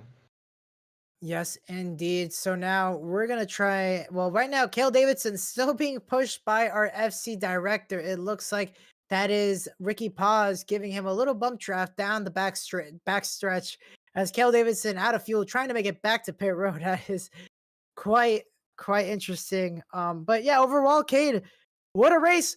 I just wonder. I need to talk to Clint about this because technically Clint is our alumni winner. He isn't the race winner, but he is our alumni driver winner. So he does get to be up in the booth. So I cannot wait to ask him what went wrong in the pit stop. Why did his pit crew bring out the same compound tire, or was he just running out of fuel towards the end? He had to pit again. We shall see. But first, let's go into the grid. Let's check out our final results of the night. Yeah, so bringing it home first, of course, was R. Muhammad Alif, Cale Davidson, Jake Cummings, Halterman, and Fiore rounding out the top five. Burton, Paz, Kaler, Beatty, Leclerc, some of those positions still up for stewarding results. The rest of the field, I cannot view the results anymore. That is quite unfortunate, but there Where were did a you left lot off? of I can pick it great. up. I left off right around P10, right around that Dylan Beatty incident we saw at the very end. Yeah, so Dylan Here we Beatty, go. look, Alrighty. there it is. Go ahead, take it away once again. Alrighty. Just outside the top 10, we've got Grant Schiller, Connor Baldwin. Baldwin involved in that incident, so that's still a little unofficial. Matthew Nordberg ran a pretty good race. Didn't talk about him all day, but he brings home a clean 13th. Burrow, Voigt, Wallet. Wallet tried some strategies there. The Drexel driver, unfortunately, didn't quite pan out. Nick Stockner, Alex Finity, Drew Williams, and Keegan Kallick round out the top 20.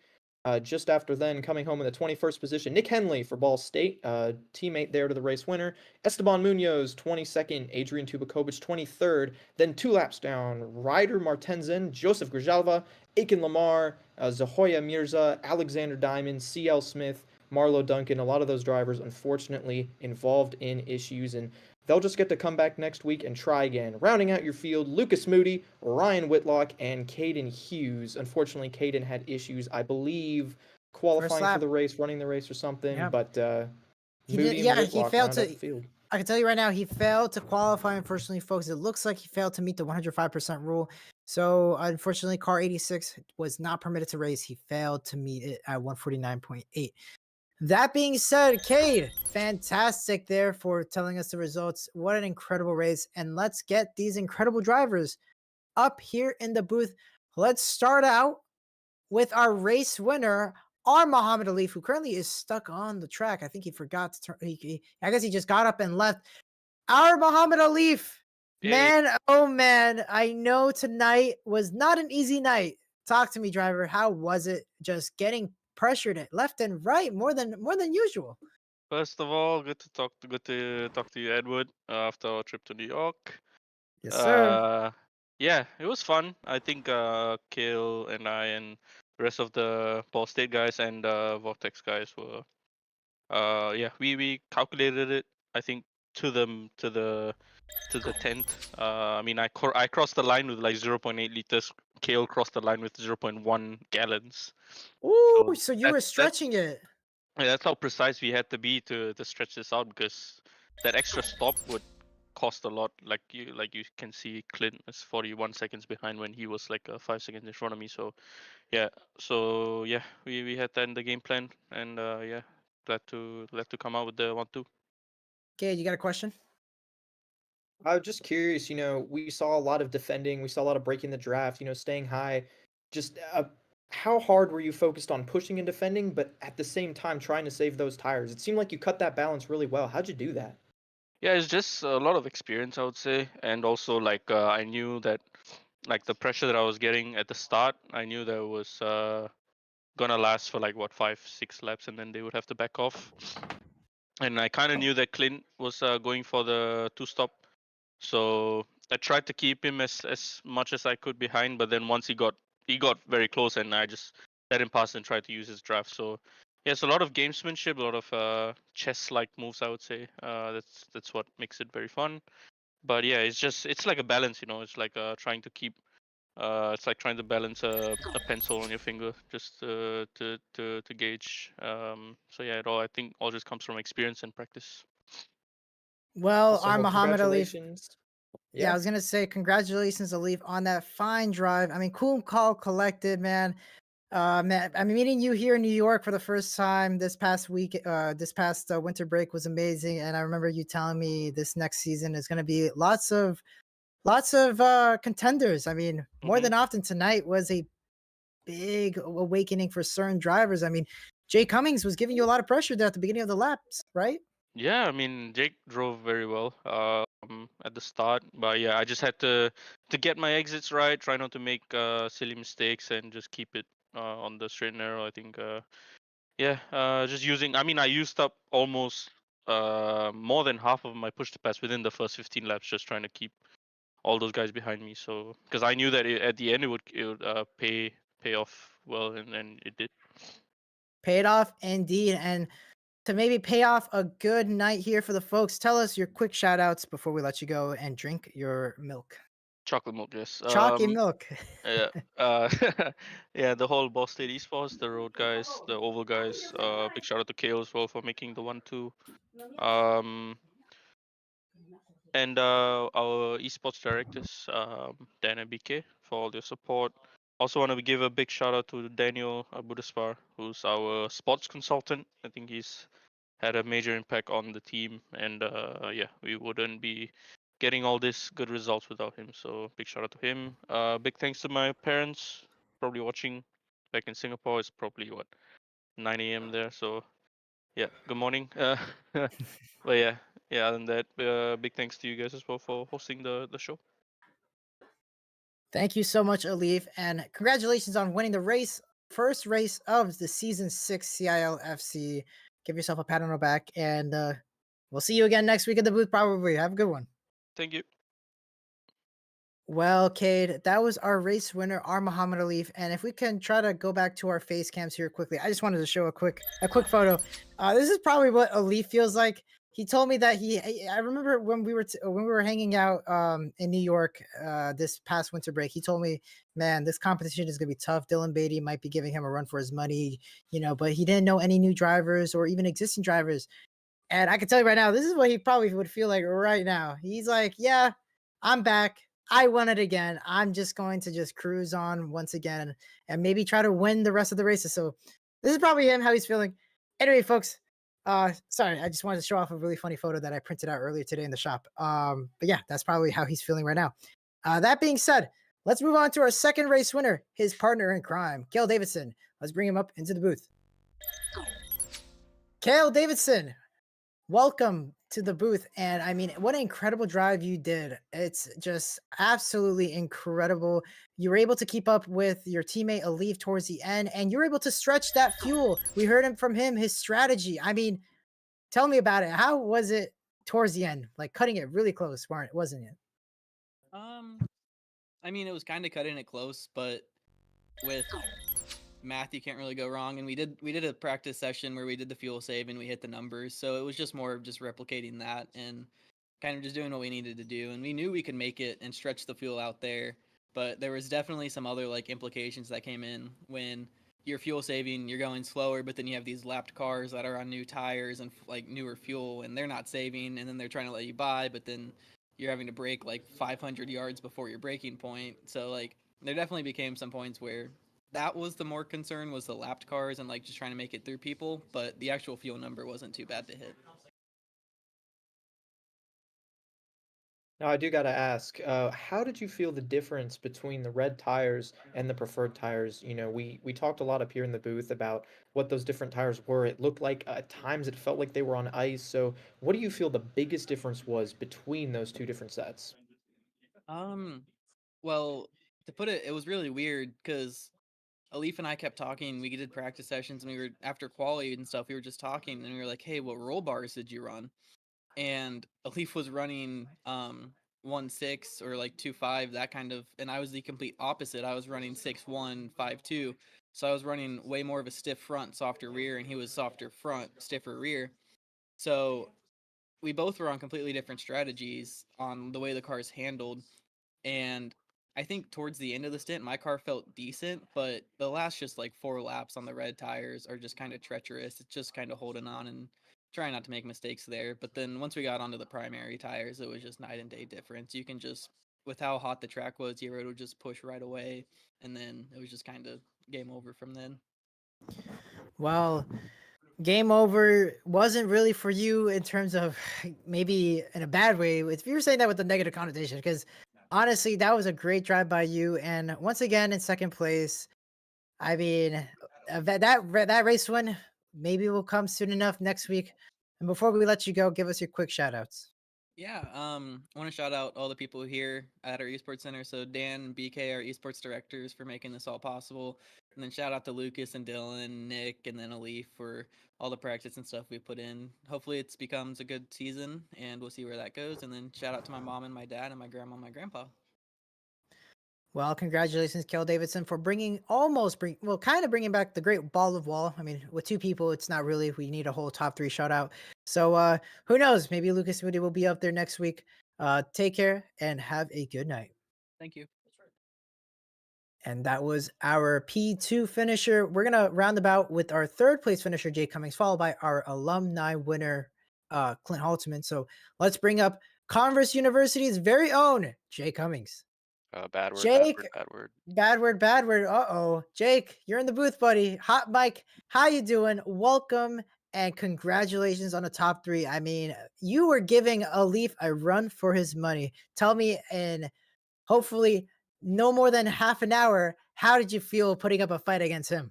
I get half an hour, thank you. Oh Sorry no, for not sorry for not doing the driver cams. I totally forgot about it, but won't happen again. all good. Do it Yeah, next week. yeah. So the thing was, I was thinking that we could maybe fuel save to the end. I'm sure they've talked about that before me, but I didn't realize that was what Alif and Kel were doing until like lap 3 or 4, and then I was trying to pass Alif to make the two-stop work, and I couldn't. So I was like, well, they're just forcing me to be on their strategy instead, or else I'm toast. So yeah, I had to save extra fuel, so I dropped back a lot near the end of that first stint, and then I was trundling down the pit lane, uh, trying to save that fuel, so I lost like 20 seconds to them. And then I thought I was cooked for P3. I didn't think I was gonna have any chance of that because Clint came out like 2 seconds behind me, as you can see on the screen with our unfortunate little incident. Oh, is this it? But Is yeah, this it? Could this be when he tell me how I gotta ask. Yeah, yeah. Yeah, so I was thinking, well, the only way I'm gonna keep third is if he makes a mistake or something trying to pass me, and that's exactly what happened. He just outbroke himself a little bit. oof. Um, I wasn't really gonna fight him for it because I still had fuel to save and he didn't. But yeah, he just rear locked instantly upon braking and he just couldn't turn the car. Jake, you know what we It said? We said it what? was pure desperation. We knew that he had to get back up through the field for a chance if Aleve pitted. But when I saw him just send it in, he did the same thing in the first two laps. And I called it. I said, that's what happens when you get too desperate. Yeah, I mean, he said he was really just trying to push 100% every single lap when I was talking with him, and he was like, I probably should have just waited another half lap or another lap, and it wouldn't have made a difference because the gap to Kel and Alif was probably too big to surmount. But yeah, it was just it kind of sucked he got as much damage as he did, but it helped me keep third somehow. I did not think I was gonna get it. I thought I was gonna be stuck with fifth or something. So I'm really happy that with all the mistakes I made and all the errors and wrong decisions I made, and being so confused as to what the strategy was, that I was still able to get third in the end. So yeah, I'm happy overall. Hopefully it's not like this every single race for me. Well, Cade, you got a quick question? I was just wanted to ask about the very beginning of the race. It seemed like it was super chaotic, especially not starting on the front row. What are some things, how did you start this race? Because it seemed really like the Ball State guys, they knew what they wanted to do. They controlled the race from the beginning. You think there's anything you could have done all the way back on lap one that could have maybe shaken this out just a little bit differently? Yeah, like I said, I really didn't know what strategy they were going with. I went onto the grid first on primaries, thinking that I was gonna save and try to get to lap 16, believe it or not, which definitely was not possible, and then just go all out on the alts. But then they started on the alternates, and I was thinking everyone behind me is on the primaries. I don't want to be stuck with them, so I'd rather stick with the two faster guys, probably the fastest guys in these cars. So I was trying to stick with them, and I thought they weren't fuel saving, and then a few laps in, I figured out they were. And I was trying to pass a leaf to make my strategy work, and I couldn't. So it just kind of forced me into an awkward situation where I had to give up my plan and just make the most.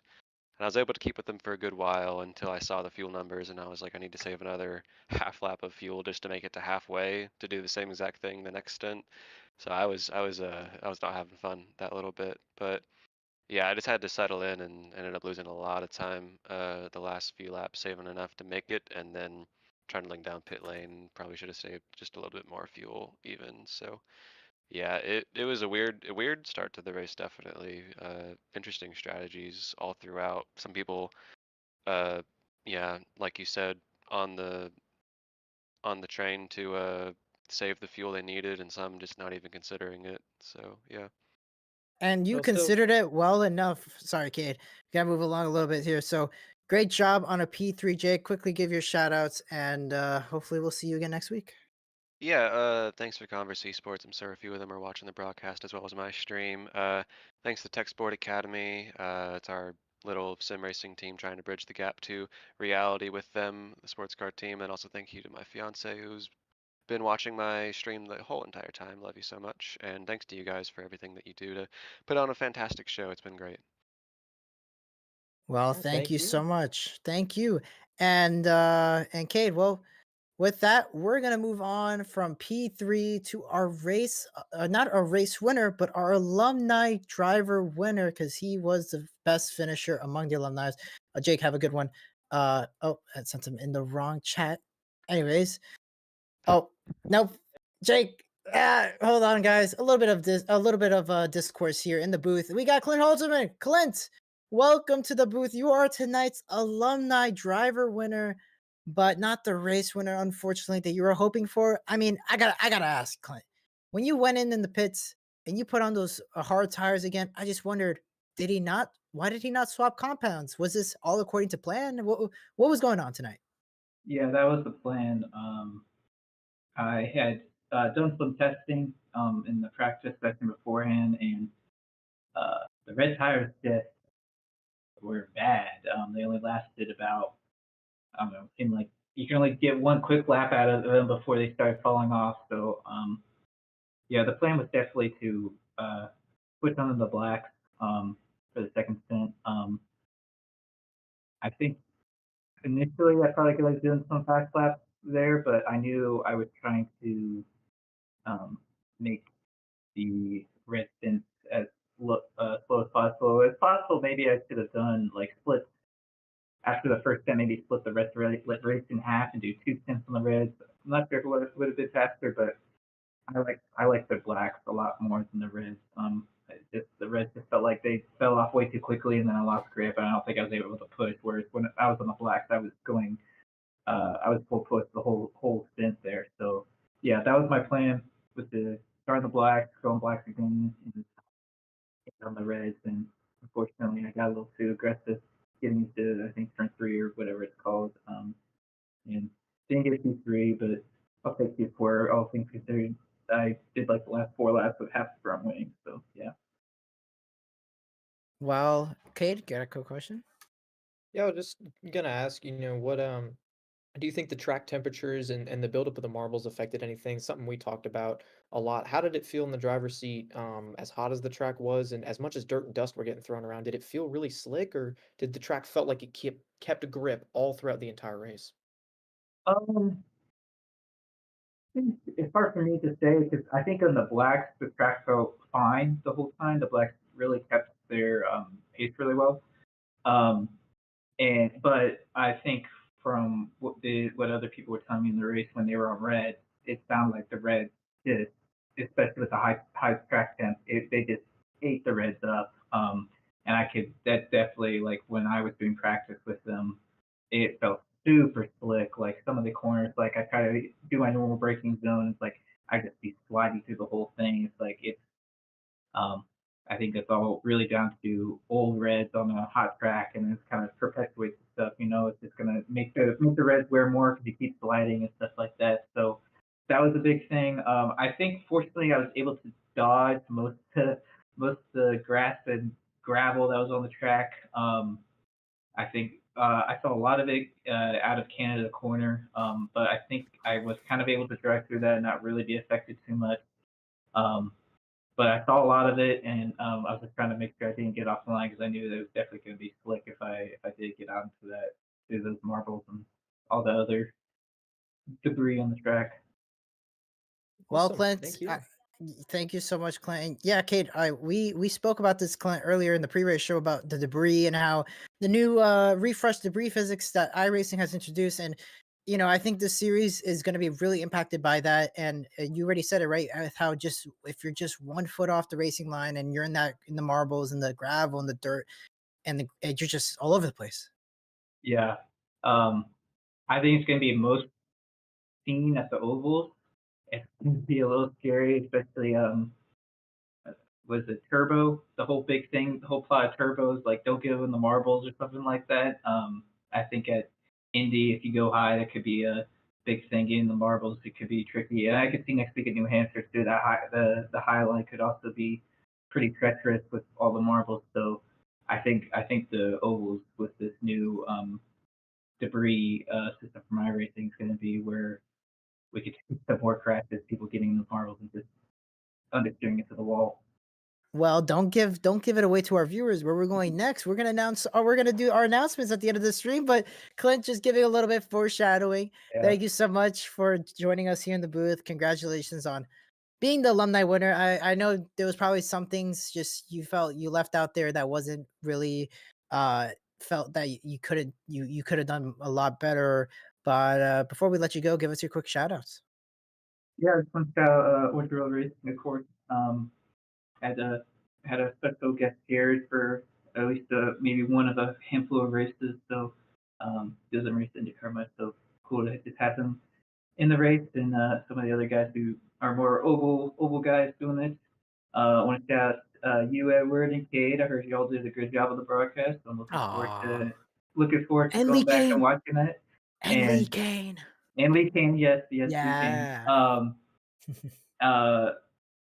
Looking forward to, even though he was saving gas, that doesn't matter. I did pass Elise on track in a Yes, few you races, did. so I'm looking forward to watching that back. We don't need contact, doesn't matter for that, but so Clint, don't worry, man. I made a superb call announcement when you made the pass on him. hell yeah. All right. And then one more shout out. I don't know if Go my ahead. camera's on, but I'm wearing my Washington Commander shirt. So shout out my savior, Jaden Daniels. Let's go beat the Eagles. Let's go, Jaden Daniels. Amen, Yep. brother. Bills and Washington for the NFL Super Bowl. Anyways, that's enough Yep. giving credit to the NFL. Thank you so much, Clint. Hopefully, I will see you here in the top 3 next time. All right. Thank you, guys. Well, Yeah. Cade, what do you think? I think I'm a little bit of a Josh Allen fan myself, but Oh, back on yes, the racing side of things. yes, Mafia Bills. Sorry. Anyways, go ahead, Cade. Back on the racing side of things, I think we saw a fantastic race, both from the standpoint of racecraft, but also from the standpoint of strategy. I hope that the rest of the races are like this. The ovals and the road courses, good mix of tire saving, good mix of fuel saving. You know, we didn't know who was going to win until the very end. There was the possibility that somebody was going to dart in a pit road and throw the whole thing. So I hope we get more races like this. Ton of fun, great race. I think Road America was a great track to pick for this, and yeah, I'm just looking forward to more. It's going to be a great season. Maybe somebody can take the fight to the Ball State guys, but they've definitely established themselves as the front runners. Indeed, and honestly, being here in the booth now for 3 semesters, you know, you've seen it once, you've seen it 1,000 times, and that great ball of ball, while it wasn't the top 3 shutout that they've used to in the semesters past, it was there with the 1-2. So incredible drive by Ball State, once again showing that they're going to be dominant in the season early on. But Jay Cummings for Converse, you know, he got his act up together. I mean, I've seen him, you know, struggle here and there, but he's definitely going to try and make a comeback here.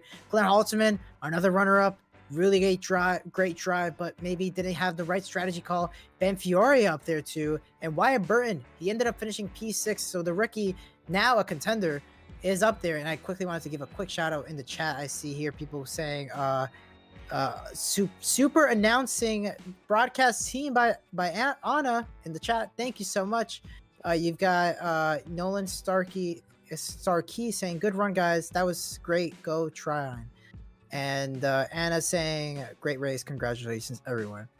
Well, Cade, with that, with all good things must come to an end, unfortunately. But before we go, let's talk about the schedule, because Cade, oh boy, next week, what do we got is a double header. Where are we heading next week in terms of the cup side? We're going up to the Granite State, we're going up to New Hampshire, and being a doubleheader, we're doing the exact same thing here in FC. Going to be a great race. Don't miss either of them. Monday night for the Cup Series, Wednesday night for the IndyCar Series, Formula College. Both are going to be fantastic races, and I can't wait to see how they go. And I got to also give one more shout out to our sister series, the Collegiate Sports Car Challenge, their first race. And guys, if you want to join, link down below. You can still sign up. And if you want to join race against me? You could go And race against Cade. It'll be fun. And it will be fun. And because guess what? Where is CSC gonna be at next Thursday? Is gonna be at Daytona Road. Now, folks, we know the Daytona 24 Hour is gonna be this weekend, but guys, the Daytona Road Collegiate Sports Car Challenge GT3 Championship is gonna be next Thursday, right here, folks, on this channel. Hit that subscribe bell, subscribe, and hit that notification bell so you are well.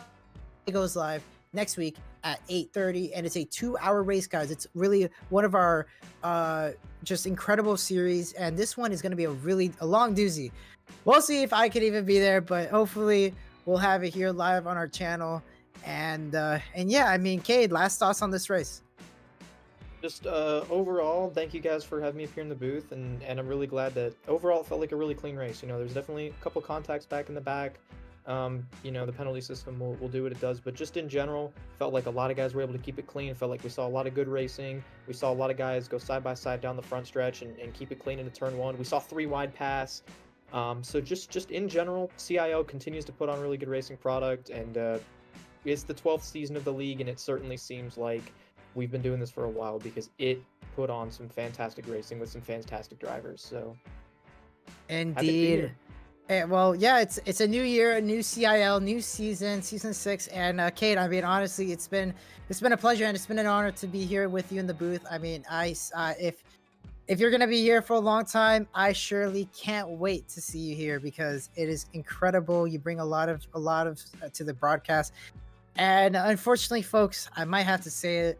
I might not be coming back here in the booth. Unfortunately, I gotta say it live. I gotta give it to the fans out there and ode a farewell. Classes are starting up, and I might not be able to have my Wednesdays nights available. We'll see. I'm trying very hard. I might do one-off appearances, but Cade, I might have to pass the torch along to you. Before I go, I'd like to give one fun fact. While I was at the printing shop, one of my friends sent me this photo. And did you know that the 4-time F1 world champion Max Verstappen has held a cutout of an anime Red Bull fanatic? It's crazy. All I gotta say is check this out, guys. That's insane. Anyways, I wanted to leave that mark there for me as a social media admin. Cade, don't worry, you're doing great, and hopefully I'll be here next Wednesday. With that being said, love you guys. Hit that subscribe button. Thank you guys for the support, and have a wonderful